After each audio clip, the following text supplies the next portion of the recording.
this is the thing that stood out to us. Everybody got traded. Like, we had no idea where anybody was going, who was going, where everybody was grabbing the wrong hats. Before we go into any of the players, I mean, was this the craziest draft that you can remember? That it seemed like everybody was getting dealt.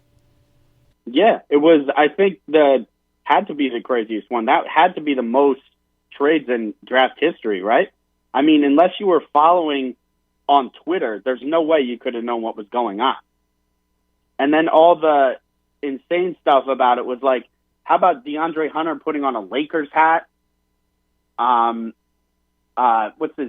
Nikhil Alexander putting on a Nets hat at number 17, even though the Nets traded away the number 17 pick weeks ago. I mean, doesn't make sense. Kids, yeah, it's crazy. Like, these kids' draft day moments, they're kind of messed up because they're not wearing the hats of the teams they already know they're going to. Like, it's ridiculous. The NBA needs to fix that kind of stuff because DeAndre Hunter has known he's going to Atlanta for a while now. The only team he worked out for was the Atlanta Hawks. It's just silly. I mean, give the guy a Hawks hat. Come on. That's what we were talking about. That's what we were talking about is why do they got to wait? And I was like, I guess if an actual player is on the roster that's involved in the deal, it makes sense because the league starts over. But these rookies, they don't belong anywhere yet. You might as well just let them put the hat on. It's an awkward situation. It really is. But Chip, to kind of get started, though, on some of your thoughts, we would start with the man from right here in Spartanburg, South Carolina, Zion Williamson, the number 1 pick. Once New Orleans got it, you knew whoever got the number 1 pick was going to take him. It was no question. It was one of the easier ones. You know who's going number 1 here. What kind of impact do you see Zion having right away for the Pelicans? Well, it's crazy, right? Because New Orleans has had one of the 5 best players in the NBA for a long time now. And there's never been this much excitement about basketball in New Orleans as there was on Thursday night before Zion Williamson has played basketball in New Orleans. It's crazy. Like, I've never seen a prospect as universally beloved as Zion Williamson. He's just, everyone in the NBA, everyone on Twitter, they just love this guy. I don't know if you guys saw the press conference in New Orleans, but the general manager, David Griffin, was trying to temper expectations there and trying to say he's not coming in to save the franchise. It's still Drew Holiday's team because he's a vet there. But let's be honest. I mean, they were throwing a party for the guy on draft night. I mean, with signs and everything and going crazy, even though they knew that he was going to be the pick, like you said, Matt. He's the guy. He's already the man down there. And he's more popular than Anthony Davis ever was before even stepping on the court. So, I mean, it's always been a football town. And if anyone can make it a basketball town, I'm not sure he can take the town away from the Saints, but he can at least make the Pelicans as popular as the Saints. And he's a celebrity down there. I mean, they love him, and everyone loves him. I mean, it's impossible to hate the guy.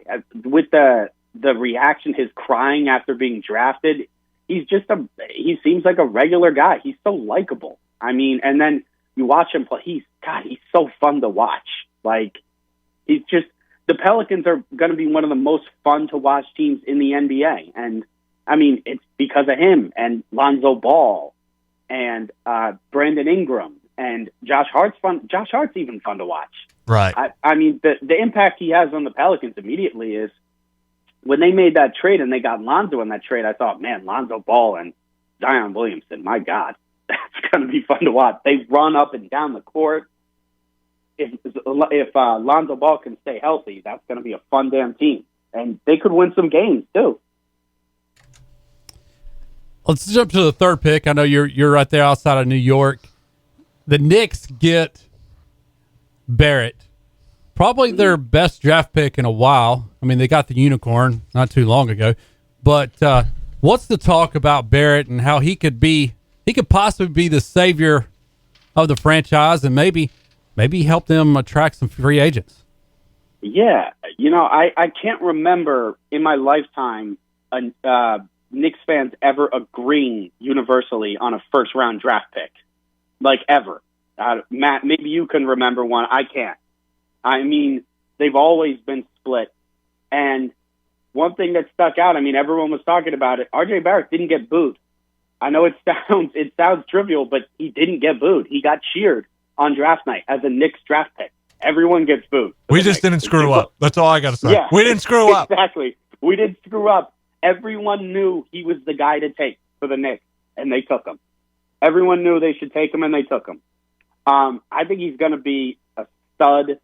Yeah, obviously I'm a Duke fan. I watched him all year. There's some definite problem areas, but he's a kid. Of course, there's problem areas. And David Fizdale was an assistant coach for a long time in a place that's known for player development. So you would think if there's a guy who can help him develop, it's a guy like David Fizdale. Barrett took a lot of bad shots at Duke. He played hero ball. And I know he's being comped to Carmelo a lot, and that's the thing that a lot of the haters were hating on him for that at the beginning. If the Knicks get Carmelo Anthony with the third pick, I think they'd be very happy with that. So I think people really need to calm down with the hate on the Carmelo Anthony comparison. But still, yeah, I love the pick. I think anybody who doesn't is crazy. The only way they could have done better is getting Zion or Morant, and that's not possible because they didn't have the first or second pick. So, yeah, I don't know if he's going to save the franchise. I don't know if he's a superstar or he's an all-star, but I think that their hope right now isn't that he saves the franchise. Their hope is still that they can get Kevin Durant. Like you said, you alluded to free agency, and they're still hoping to get one of those guys, or both of them, KD and Kyrie.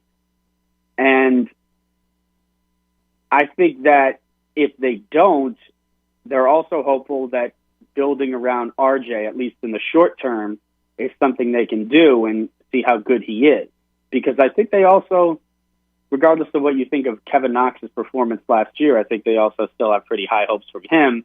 So they'd like to see what a Knox, RJ, and maybe even a Mitchell Robinson trio looks like for a year. And I don't know, Dennis Smith. I know, Matt, you love Dennis Smith. So should have drafted him 2 years ago. Yeah, exactly. And I know you were loving seeing the Frank Ntilikina trade rumors all night. I'm sure you were. Unfortunately, they're just rumors. I was just going to say, unfortunately, they were just rumors. I was just going to say the same thing. Did you see Stephen A. Smith's rant on Frank Ntilikina? I tried to avoid Stephen A. Smith at all costs. You would have liked this one. He went, "Don't even get me started on Frank Ntilikina. He goes off for 15 points in his back page news. It's ridiculous." I was thinking of you. I would almost texted you to watch it. It was pretty funny. I was hoping he was getting traded. I really did. I said it to these guys before. I said, with all these moves, I kept just every time the deputy commissioner or the commissioner would come and say a trade was made, I was like, please say Frank Ntilikina. Please say he got traded. But it didn't happen. It just didn't happen. Yeah. Dude, the fact that everything and every pick and every player was getting traded just leads me to believe nobody wants the guy. Yeah. Like, no one wants him. I try to tell people. Nobody listens to me. Nobody. Well, we could talk about Frank Ntilikina for an hour. Oh yeah, we can. Yeah, we can. Yeah. So I won't die. But Chip, we wanted to ask you. Guys, a lot of experts and a lot of commentators will say Bol may be the steal of the draft.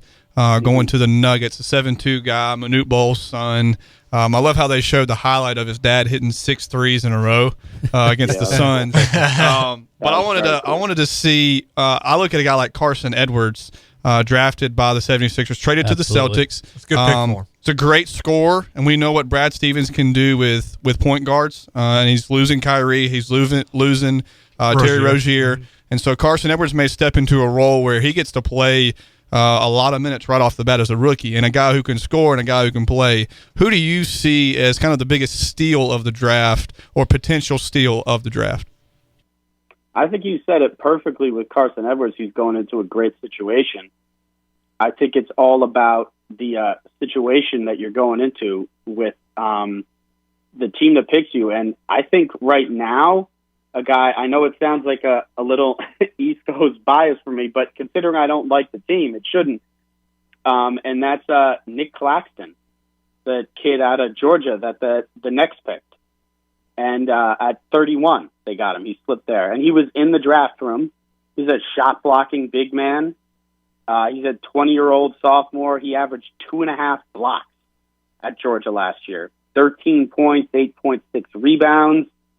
I'm not sure why he slipped that far. I guess maybe because he shot 27% on threes. He's not a shooter. I get the Carson Edwards thing. He's pretty short. He's pretty short.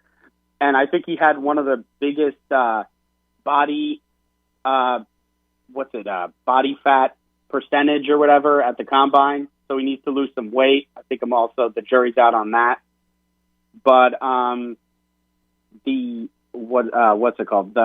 having Brad Stevens is definitely a big victory there. But another guy who stood out to me in terms of steals was Nasir Little.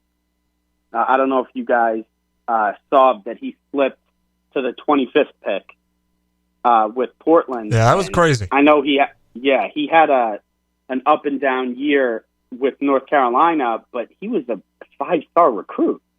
I mean, he was supposed to be a stud, and he was just sitting there in the draft room.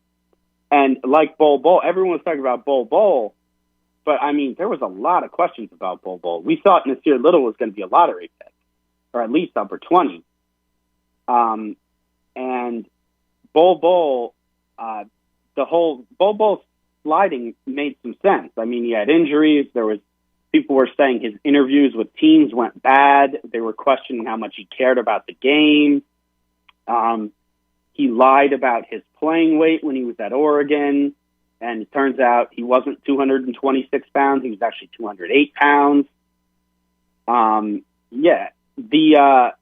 So I like Nasir Little. I also like Carson Edwards, too. I like Carson Edwards because I loved watching him during the tournament, and the fact that he played such big games and big minutes, that was fun to watch. And going to the Celtics and not having Kyrie there, I think, like you said, the Brad Stevens factor, he seems to do his best coaching when it comes to role players. And guys like Terry Rozier in the playoffs, not this year, but last year, he did a great job with him, and he got the most out of him. So he should be able to get the most out of a guy like Carson Edwards. And with Kyrie almost certainly not being there, Edwards would get playing time. So I like that pick there. I like Nasir Little, too. And Bol being the steal of the draft, I think I don't see that. I think Denver is more likely to have gotten the steal of the draft last year when they got Michael Porter than this year when they got Bol. Well, Chip, I appreciate your time and joining us, and we'll definitely have you on in a couple of weeks because we got free agency to talk about. Can't wait for that. I'm just hoping we don't strike out. I hope we don't strike out. I don't think if we strike out, Chip, you're going to be talking to Josh and Caleb because I'm going to be here crying in the corner. All right, but we appreciate your time, man. Good stuff. All right. Thanks, have a good one.